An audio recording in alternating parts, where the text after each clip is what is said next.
안녕하세요. 대업의 반도체 업종과 IT 사안 담당하고 있는 임주성입니다. 8월 2일 TSE 리뷰 진행해 보도록 하겠습니다. 자, 현재 시장이 정상적인 시장 상황은 같지 않습니다. 미쳐버린 시장인 것 같은데, 그럼에도 불구하고 견고한 주가 흐름이 나온 이유에 대해서 오늘 말씀드리려고 합니다. 현재 비정상적인 현재 상황에 대해서 같이 한번 좀 살펴보도록 할 거고요. 그럼에도 불구하고 견고한 주가 흐름이 나온 이유에 대해서 하나씩 살펴보도록 하겠습니다. 자, 현재 시장이 정말 쉽진 않은 것 같습니다.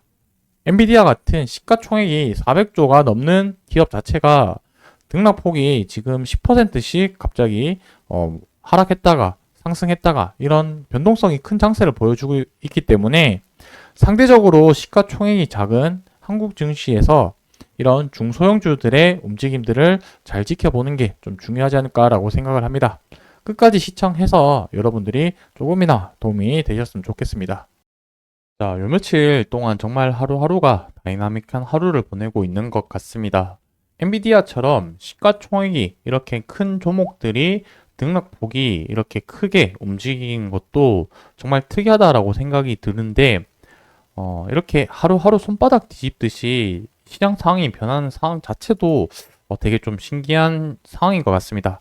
7월 31일 날 엔비디아가 실적이 이때 한 7% 정도 크게 또 하락을 보였습니다. 이제 뭐 밑에 내용 보시게 되면은 빅테크 간판인 마이크로소프트의 실적 발표를 앞두고 수남회가 나옴에 따라서 엔비디아가 7% 이상 급락하는 대형 기술주가 일제히 하락을 했다라고 이렇게 좀 표현을 해놨고요. 그리고 그 다음날 롤러코스터보다 더한 이 7% 급락한 엔비디아가 하루 만에 13% 급반등하는 모습이 나오게 되었습니다. 요때 이제 FOMC 회의를 이제 관련된 파월 의장의 인터뷰가 진행이 되었었는데 9월 달에 이런 금리 인하 완화 기조가 조금 언급이 되면서 시장적인 전반적인 반등이 나오게 되었습니다. 근데 그 하루 사이에 또 경기 침체 공포에 따라서 또 주가가 큰 하락세를 보인 상태입니다. 미증시가 또 하락을 했고요. 전반적으로 이 부분이 금리 인하가 7월 달에 또 해야 되지 않겠냐 이렇게 손바닥 뒤집듯 이런 내용이 나오다 보니까 시장 분위기 자체가 현재로서는 그렇게 좋지 못한 상황이다라고 이렇게 좀 봐주시면 좋을 것 같습니다. 자, 요 자료는 무엇이냐면 삼성전자의 7월 31일 날 컨퍼런스 콜에서 진행했던 자료라고 볼 수 있겠습니다. 자, 우리 이 자료를 통해서 어떤 부분을 확인하면 좋겠느냐라고 봤었을 때 앞으로에 대한 사업 방향성을 통해서 여기에 관련된 소부장 기업들의 주가에 어떤 영향을 미칠 수 있을지 혹은 실적에 어떤 영향을 미칠 수 있을지의 방향성을 가늠해보기 위함이다 라고 봐주시면 좋을 것 같습니다. 결론부터 말씀드리자면 삼성전자의 방향성은 앞으로의 하반기 내년까지 해서 대부분의 소부장 기업들의 실적을 올라갈 수밖에 없는 방향성을 잡았다라고 봐주시면 좋겠습니다. 그 부분에 대해서 하나씩 말씀드려 보도록 하겠습니다. 일단은 이 삼성전자의 실적에 영향을 가장 미치는 부분이 무엇인지를 한번 살펴보자면 영업이익이 이번 분기 때 10.4조 원 발생을 했습니다. 그 중에서 60% 이상 차지하는 사업 부분이 DS 부분이고 거의 60% 이상 차지를 하죠. 디바이스 솔루션이라고 하는데 이 DS 부분에서 특히 많은 비중을 차지하는 게 메모리 사업부다라고 봐주시면 좋을 것 같습니다.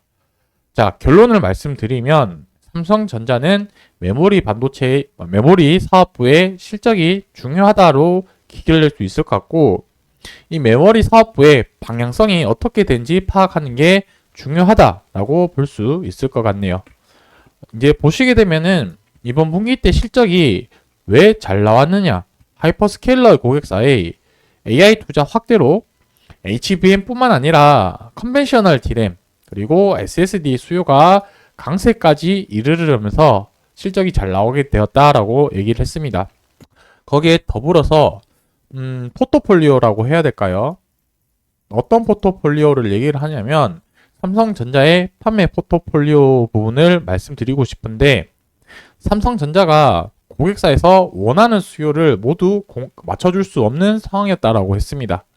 그렇다라는 것은 선별적으로 제품을 생산할 수밖에 없는 상황이었었고, 그 중에서 선택과 집중이 필요했다라고 말씀드릴 수 있을 것 같은데, 여기서 보신 것처럼 HBM, SSD 같은 고부가가치 상품의 포트폴리오를 중점적으로 구성을 했다라고 얘기를 했고, 앞으로 하반기까지 해서 그 부분에 초점을 맞춰서 계속 진행을 하겠다라고 얘기를 했습니다.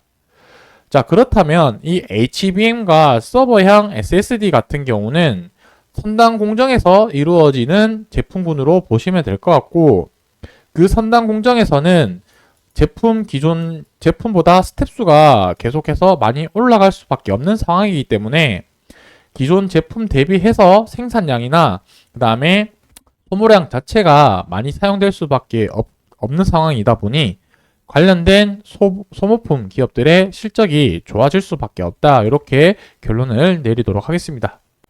자, 결국에 앞선 본 것처럼 삼성전자의 이런 밝은 미래, 그러니까 TSE도 마찬가지로 삼성전자와 함께 같이 실적 개선할 수 있는 이런 업황 부분들이 긍정적인 영향을 미치지 않았을까라고 생각이 들고요. 실질적으로 2분기 실적도 흑자 전환될 수 있는 이런 개선 기대감, 다시 한번 좀 보여드리자면은 2분기 실적 자체가 이제 예상 컨센서스이긴 한데 영업이익이랑 매출액 이런 식으로 조금 긍정적인 흐름, 다시 한번 흑자 전환할 수 있는 그런 기대감이 어느 정도 반영이 되면서 이 견고한 주가 흐름이 나타나지 않았을까라고 개인적으로 생각을 하고 있습니다. 단기적으로는 오늘 이 앞에 추세선을 이렇게 조금 이탈한 모습이 보여질 수는 있겠으나 기술적 반등을 해서 다시 충분히 올라갈 가능성이 있고요.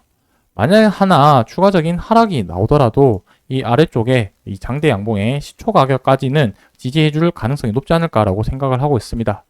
반대로 상승을 하게 된다면 노란색 선 21선, 그 다음에 초록색 선인 240일 이동평균선을 강한 저항대라고 생각이 들고요. 그 이후에는 그 저항을 맞고 돌파하는지, 그 다음에 저항을 맞고 떨어지면서 다시 지지 구간을 구축해 주는지 이러한 부분들을 체크해 나가면서 앞으로의 특이사항이나 주가 등락에 큰 영향이 있을 때 영상에서 계속해서 말씀드리도록 하겠습니다. 감사합니다.